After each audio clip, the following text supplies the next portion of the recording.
मित्रों, आज हम आपको बताने जा रहे हैं भोलेनाथ की महिमा। जो भी स्त्री हो या पुरुष कोई भी हो जिसने सावन के महीने में भोलेनाथ की पूजा पूरे मन और श्रद्धा से कर ली, उसकी हर इच्छा पूरी करते हैं भोलेनाथ। फिर चाहे वो किस्मत में भी न हो, फिर भी भोलेनाथ आपको दे देते हैं। आगे वीडियो में बने रहे और सुने भोलेनाथ की महिमा। एक बहुत बड़ा राज्य था जिसका नाम पद्मापुरी था। उस राज्य के एक बहुत ही बलशाली राजा थे जिनका नाम महाराजा पृथ्वीराज था। उनकी एक बहुत ही सुंदर और गुणवान कन्या थी जिसका नाम पद्मावती था। वह बचपन से ही दिन रात भोलेनाथ की सेवा भक्ति में लीन रहती थी और बचपन से ही भोलेनाथ का सोमवार का व्रत और पूजन किया करती थी। धीरे धीरे वह कन्या विवाह योग्य हो जाती है और महाराजा पृथ्वीराज उदयपुर के महाराजा रतन सिंह के पुत्र जयचंद से उनका विवाह तय कर देते हैं। बारात आती है और बड़ी धूमधाम से राजकुमारी पद्मावती और जयचंद का विवाह होता है और फिर राजकुमारी की विदा होती है। पर विधि ने कुछ और ही लिखा था, उनके भाग्य में विदा होती है और राजा रतन सिंह अपने पुत्र और पुत्र बधू को लेकर विदा करा के चल देते हैं। उदयपुर और पद्मापुरी का रास्ता बहुत लंबा था। पद्मापुरी से उदयपुर पहुंचने में 7-8 दिन लग जाते थे। रास्ते में बारात एक जगह विश्राम करने के लिए रुक जाती है। एक बड़ा भोलेनाथ का मंदिर होता है, वही बारात विश्राम करने के लिए रुकती है। सभी आराम करते वर और बधू को मंदिर के अंदर ले जाते हैं और वह दोनों भी विश्राम करने लगते हैं। राजकुमारी पद्मावती तो भोलेनाथ की बहुत भक्ति करती थी और भोलेनाथ का मंदिर देख वह बहुत प्रसन्न हो जाती है और भोलेनाथ की प्रतिमा के पास जाकर बैठ जाती है और वहीं जयचंद भी अंदर जाकर आराम करने के लिए लेट जाते हैं। और वह जैसे ही लेटते हैं, थोड़ी ही देर में कहीं से एक सांप आकर उन्हें काट लेता है और उनकी मृत्यु हो जाती है। सब यही सोच रहे होते हैं कि जयचंद सो रहे हैं, पर किसी को खबर भी नहीं थी कि उनकी मृत्यु हो चुकी है। जब सुबह होती है तो राजा के सिपाही जयचंद को जगाने के लिए जाते हैं और वह उन्हें बार बार जगाते हैं, पर वह नहीं उठते। तो सिपाही दौड़कर महाराजा रतन सिंह के पास जाते हैं। सिपाही राजा से कहते हैं कि राजकुमार जयचंद जाग नहीं रहे हैं। तो राजा तुरंत ही राजवैद्य को अपने साथ लेकर मंदिर में जयचंद के पास जाते हैं। फिर राजवैद्य जयचंद को छू कर देखता है और राजा रतन सिंह से कह देता है कि राजकुमार जयचंद अब इस दुनिया में नहीं रहे। राजा यह खबर सुन गिर पड़ते हैं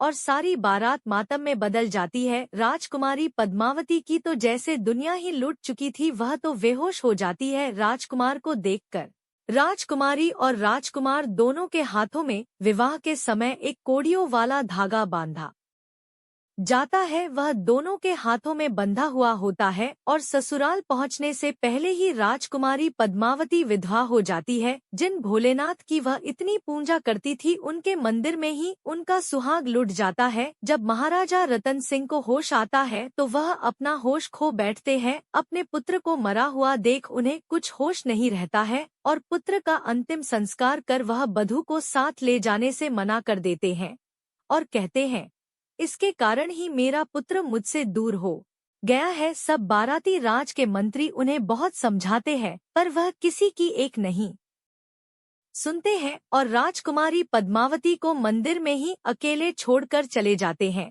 वह शिव मंदिर बहुत ही जंगल में था। कुछ बाराती राजकुमारी पद्मावती से कह जाते हैं कि आप अपने मायके वापस लौट जाए, पर राजकुमारी पद्मावती किसी की बात नहीं सुनती है और कह देती है, जब जो विवाह कर लाए थे वो बीच में छोड़ कर जा रहे हैं, तो जो पहले ही विदा कर चुका है वो क्यों रखेगा। और वह मंदिर के अंदर उसी स्थान पर जाकर बैठ जाती है जहां उनके पति के प्राण निकल गए थे और सब लोग वहां से चले जाते हैं। अब एक भयानक जंगल में राजकुमारी पद्मावती अकेली रह जाती है। उनके विवाह को एक दिन भी नहीं हुआ था और उनका सब कुछ उनसे दूर जा चुका था। अब राजकुमारी ने सोचा कि अब यह जीवन बस भगवान भोलेनाथ के लिए है और वह सब कुछ छोड़कर उसी मंदिर में भोलेनाथ की भक्ति में लीन हो जाती है। वह सारा दिन भगवान का सेवा करती और जंगल से फल फूल तोड़कर लाती। पहले भगवान भोलेनाथ को भोग लगाती, फिर बचा हुआ खुद खा लेती और जब रात होती तो वहीं मंदिर में ही एक पेड़ लगा था उसी के ऊपर चढ़ जाती, क्योंकि जंगल में बहुत जानवर रहते थे जिस कारण वह अपनी रात पेड़ पर चढ़कर काट लेती थी और सुबह होते ही पेड़ से नीचे उतर आती थी। ऐसे उनके 4-5 महीने बीत गए। फिर एक दिन ऐसा आया कि कुछ साधु महात्मा वहां भोलेनाथ के मंदिर पर आए। वह अपने साथ बहुत सारा अन्न और खाने की वस्तुएं लाए थे और हर बार मंदिर पर आकर पूरा सावन का महीना वही रहते थे। और जब राजकुमारी ने देखा कि साधु महात्मा मंदिर में आए हैं तो उन्हें अच्छा लगा और वह भगवान भोलेनाथ की भक्ति के साथ साथ साधुओं की भी सेवा करने लगी। उनके लिए भोजन बनाती, उनके कपड़े धोती और भोलेनाथ की भक्ति करती। हर बार भोलेनाथ के सावन के सोमवार का व्रत करती। अब धीरे धीरे 4 सोमवार निकल गए और सिर्फ एक सोमवार बचता है और सारे साधु महात्मा वहां से चले जाते हैं। पर एक महात्मा जो अधिक बूढ़े हो चुके थे वो वही रुक जाते हैं और राजकुमारी से कहते हैं, बेटी तुम अकेले इस जंगल में रहती हो, क्या तुम्हारे पिता की हैसियत से मैं इस मंदिर में तुम्हारे साथ रह सकता हूँ? तो राजकुमारी पद्मावती बहुत प्रसन्न हो जाती है और कहती है, बाबा हम तो वैसे भी यहाँ अकेले रहते हैं, अगर आप साथ रहोगे तो इससे अच्छा कुछ भी नहीं है हमारे लिए। हम बहुत प्रसन्न है कि आपने यहाँ मंदिर में रहने के बारे में सोचा। अब साधु और पद्मावती दोनों ही भोलेनाथ की सेवा भक्ति करते और वही मंदिर में रहने लगे। अब बाबा साथ थे तो राजकुमारी पद्मावती भी चिंता मुक्त होकर आराम से जमीन पर ही सो जाती थी। अब साधु माँ तो बहुत बूढ़े थे इसीलिए उन्हें नींद कम ही आती थी। एक दिन आधी रात में महात्मा की नींद खुल जाती है और वह देखते हैं कि एक बालक पेड़ से नीचे उतर कर आता है और भोलेनाथ की खूब पूजा भक्ति करता है और सुबह के 4 बजते हैं और वापस पेड़ पर चढ़ जाता है और गायब हो जाता है। पहले महात्मा सोचते हैं कि वह कोई सपना देख रहे हैं, लेकिन दूसरे दिन महात्मा की जब नींद खुलती है तो वह फिर से वही देखते हैं कि एक बालक पेड़ से उतरता है और 3-4 घंटे भोलेनाथ की भक्ति करता है और फिर वापस पेड़ पर चढ़ जाता है और गायब हो जाता है।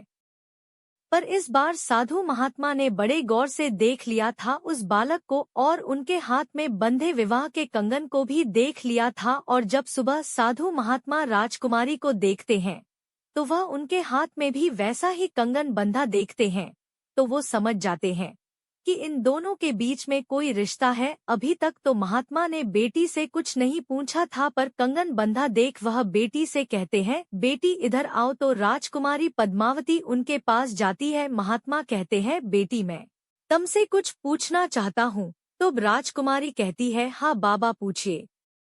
तो महात्मा बेटी से कहते हैं, बेटी क्या कारण है जो तुम इस घने जंगल में इस मंदिर में अकेली रहती हो? हम पहले भी इस मंदिर में आते थे पर जब तुम हमें कभी भी इस मंदिर में नहीं दिखी और तुम तो किसी राजा की बेटी लगती हो। तुम इतनी सुंदर हो, आखिर तुम्हारे साथ ऐसा क्या हो गया जो तुम इस मंदिर में रह रही हो? तो राजकुमारी पद्मावती कहती है, बाबा हम एक राजा की ही पुत्री है और एक राजा की बहू है, पर न जाने हमसे कौन सा पाप हो गया जो हमें विधाता ने विवाह के दिन ही विधवा बना दिया। हमारी विदा होकर आ रही थी और रास्ते में यह मंदिर दिखा तो हमारे पिता ससुर जी ने यहाँ रुककर थोड़ा आराम करने के लिए कहा और सभी विश्राम कर रहे थे कि हमारे पति को किसी सांप ने काट लिया और उनकी मृत्यु हो गई और हमारे ससुराल वालों ने हमें दोषी बना दिया कि इसके अभागे भाग्य के कारण ऐसा हुआ है। फिर सभी हमें यहाँ छोड़कर चले गए और तब से हम यही रह रहे हैं। तो बाबा ने कहा, बेटी तुम्हारे हाथ में ये कंगन क्यों बंधा है? तो बेटी ने बताया कि यह हमारे विवाह के समय हम दोनों पति पत्नी को यह कंगन बांधा गया था। हमारे विवाह के बाद के कोई रीति रिवाज होते तो यह कंगन छोड़ दिया जाता, पर हमारा कुछ होता उससे पहले ही विधाता ने हमारा सौभाग्य हमसे छीन लिया। तो बाबा बेटी की सारी कहानी सुनकर कहते हैं, बेटी तुम्हारा सौभाग्य जीवित है, पर कोई तो कारण है जिसके वजह से वो तुमसे दूर है। तो राजकुमारी पद्मावती कहती है, बाबा यह कैसे हो सकता है? तो बाबा कहते हैं, तुम्हें विश्वास नहीं है मुझ पर, तुम्हारा पति रोज आधी रात को इस पेड़ से उतर कर आता है और भगवान भोलेनाथ की पूजा करता है और सुबह होने से पहले वापस उस पेड़ में समा जाता है। अगर तुम्हें जानना है तो तुम आज रात को चुपचाप जागते रहना और चुप होकर सब देख लेना, मैं तुम्हें सब दिखा दूंगा। राजकुमारी पद्मावती साधु महात्मा के मुंह से ऐसी बात सुनकर फूली नहीं समाती और फिर भोलेनाथ को प्रणाम कर रात होने का इंतजार करती, सारा दिन जागते रहती और अपने पति को याद करती रहती, और जब रात होती तो चुपचाप एक जगह लेट जाती और जागती रहती है कि कब उनके पति आएंगे। पति का बहुत रात तक इंतजार करते करते कब उनको नींद आ गई उन्हें पता ही नहीं चला और राजकुमार जयचंद पूजा करके चले भी गए। सुबह जब राजकुमारी पद्मावती की नींद खुली तो बाबा ने उनसे कहा, बेटी क्या तुमने देखा रात को? तो वह राजकुमारी पद्मावती रोने लगती है, कहती है हम जाग रहे थे पर न जाने कब हमारी नींद लग गई और हम कुछ नहीं देख सके। तो बाबा कहते हैं कि तुम चिंता न करो बेटी, आज फिर से कोशिश करना। राजकुमार तो प्रति रात आते हैं भगवान भोलेनाथ की सेवा करने, तुम आज फिर जागना, वह तुम्हें दिख जाएंगे। राजकुमारी पद्मावती फिर रात होने का इंतजार करती है और फिर रात होती है, वह लेट जाती है और देखती रहती है कि कब आएंगे राजकुमार, पर न जाने कब फिर उन्हें नींद आ जाती और वह राजकुमार को नहीं देख पाती। अगली सुबह बाबा फिर पूछते तो वह फिर रोने लगती और भोलेनाथ के पास जाकर अपना सर पटकने लगती। बाबा उन्हें उठाते और कहते, बेटी तुम चिंता मत करो, तुम आज कुछ ऐसा करो जिस कारण तुम्हें नींद न आने पाए और जब राजकुमार आए तो तुम उन्हें जाने मत देना। तो राजकुमारी पद्मावती कहती, ठीक है बाबा, आप मुझे थोड़ा सा नमक और थोड़ी सी लाल मिर्च दे दीजिए। तो बाबा कहते हैं ठीक है लाते हैं हम, और बाबा जाकर अपने सामान में से नमक मिर्च लाकर बेटी को दे देते हैं और राजकुमारी एक चाकू उठाती और उस चाकू से अपनी हथेली बीच में से काट देती और उसमें नमक मिर्च मिलाकर भर देती। बाबा यह देखकर कहते, ये क्या किया बेटी? तो राजकुमारी बोली, बाबा अब इसके दर्द और जलन के कारण हमें नींद नहीं आएगी और हम अपने पति को देख सकेंगे। बाबा कहते, ठीक है बेटी, भगवान तुम्हारी इच्छा पूरी करेगा। और अब बेटी दिन भर दर्द के कारण तड़पती रहती और उनकी आंखों से आंसू बहते रहते। फिर रात हो जाती और वह एक कोने में जाकर लेट जाती और दर्द जलन के कारण उन्हें नींद नहीं आती। आधी रात बीत जाती है और फिर राजकुमार जयचंद पेड़ से उतरते हैं और राजकुमारी पद्मावती उन्हें देख लेती है। राजकुमार भोलेनाथ की सेवा भक्ति पूरी करते और वापस पेड़ पर चढ़ने लगते तो राजकुमारी पद्मावती जल्दी से आकर उनका हाथ पकड़ लेती। राजकुमार जयचंद राजकुमारी को देखते रह जाते, उनका चेहरा और उनकी कटी हथेली देख वह तुरंत ही उन्हें अपने गले से लगा लेते और कहते, ये क्या किया आपने राजकुमारी? तो राजकुमारी पद्मावती कहती, आपसे मिलने का यही एक उपाय था, ऐसा न करते हम तो आपसे कैसे मिलते? तो राजकुमार कहते, विधाता ने अपना साथ नहीं लिखा है जिस कारण ही हमें एक दूसरे से अलग कर दिया है। तो राजकुमारी पद्मावती कहती, अब चाहे जो हो हम आपको पाकर ही रहेंगे, हमें अपने भोलेनाथ पर पूरा भरोसा है, वह हमारी मदद अवश्य करेंगे। और इतने में सवेरा होने लगता और राजकुमार राजकुमारी पद्मावती का हाथ छोड़कर वापस उस पेड़ में समा जाते और राजकुमारी पद्मावती जल्दी से साधु बाबा के पास आती है और उनसे कहती, बाबा आपके आशीर्वाद से हमें अपने पति को दोबारा मिलने का मौका मिला। तो बाबा कहते हैं, हाँ बेटी, जब हमने राजकुमार को पहली बार देखा था हमें तभी लगा था कि वह तुम्हारे ही कोई लगते हैं, और जब तुम दोनों के हाथ में एक जैसा कंगन देखा तो हमें यकीन हो गया कि तुम और राजकुमार पति पत्नी है। तो राजकुमारी पद्मावती कहती, बाबा आपके कारण हम उनसे मिल पाए हैं, अब आप ही कोई रास्ता बताएं कि वो हमेशा के लिए हमें प्राप्त हो जाए। तो बाबा कहते हैं, बेटी अभी तुम कुछ दिन ऐसे ही मिलो राजकुमार से और दोनों मिलकर भोलेनाथ की भक्ति करो, वही एक ऐसे देवता है जो भाग्य के लिखे को भी पलट सकते हैं। अब राजकुमारी सारा दिन भगवान भोलेनाथ की सेवा भक्ति करती और रात होने पर जब राजकुमार पेड़ से बाहर आते तो दोनों मिलकर पूरे भक्ति भाव से भगवान भोलेनाथ की सेवा करते। उन दोनों की भक्ति देख माता पार्वती शिवजी से कहती है, महादेव यह दोनों कितनी श्रद्धा से आपकी भक्ति करते हैं। कृपा करके इनकी इच्छा पूरी करे प्रभु। तो महादेव देवी पार्वती से कहते हैं, हम इनकी इच्छा कैसे पूरी करें। राजकुमारी पद्मावती के भाग्य में तो सौभाग्य है, पर राजकुमार के पूर्व जन्म के कुछ ऐसे पाप है जिस कारण सांप ने इन्हें काटा है, और वह सांप मेरे ही गले के नागराज है। अब जब तक राजकुमारी को कोई सुहागन स्त्री सौभाग्यवती होने का आशीर्वाद नहीं देती, तब तक राजकुमारी का सुहाग जीवित नहीं हो सकता है, और इस जंगल में ऐसा कोई नहीं है और इस सावन के आखिरी सोमवार तक ही ऐसा हो जाए तो अच्छा है, इससे ज्यादा हम कुछ नहीं कर सकते हैं।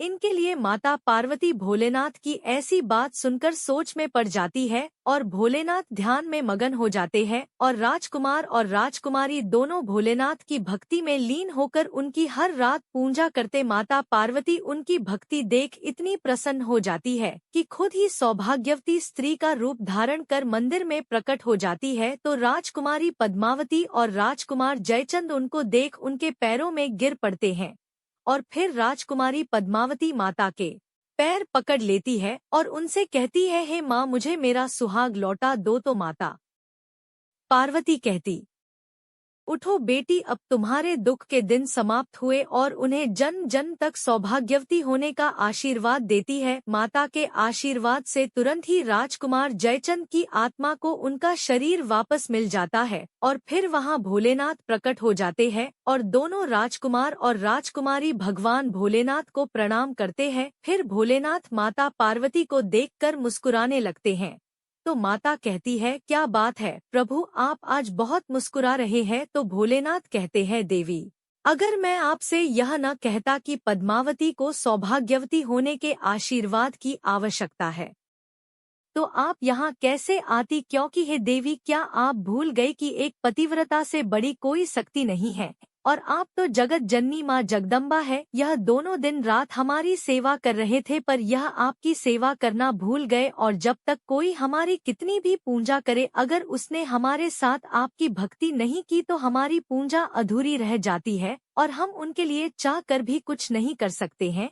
जो मनुष्य हमारी पूजा साथ में करता है, उसकी हर इच्छा हम पूरी करते हैं, और सावन के महीने के सोमवार में जो भी मनुष्य हमारी पूजा पूरे भक्ति भाव से करता है, हम उसकी हर मनोकामना पूरी करते हैं। और फिर माता पार्वती और भोलेनाथ दोनों अपने लोग जाते हैं, और राजकुमारी पद्मावती को उनका सुहाग वापस मिल जाता है। दोनों एक दूसरे के गले लगते हैं और बहुत प्रसन्न हो उठते हैं, और फिर सुबह हो जाती है, और राजकुमारी पद्मावती जल्दी से साधु बाबा के पास जाती है, और फिर राजकुमार और राजकुमारी दोनों महात्मा के पैर छूते हैं। राजकुमारी बाबा से कहती है, बाबा, आपके कारण ही आज हमारा सुहाग हमें प्राप्त हुआ है। दोनों बाबा का धन्यवाद करते हैं, और फिर राजकुमार जयचंद बाबा से आज्ञा मांगते हैं और कहते हैं, बाबा, अब हम आपकी पुत्री को अपने साथ ले जाना चाहते हैं।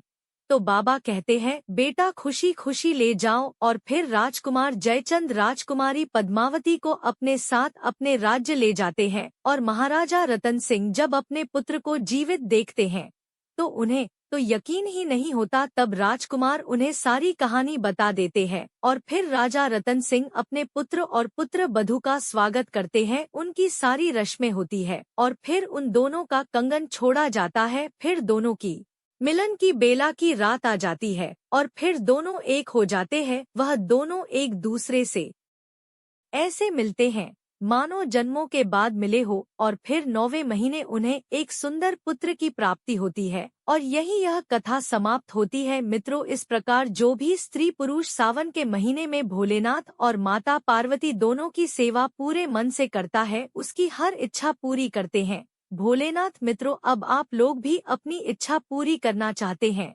तो भोलेनाथ और माता पार्वती की भक्ति करें, और वीडियो को ज्यादा से ज्यादा शेयर करें, और हमारा उत्साह बढ़ाएं, और चैनल को सब्सक्राइब करना न भूले। धन्यवाद मित्रों।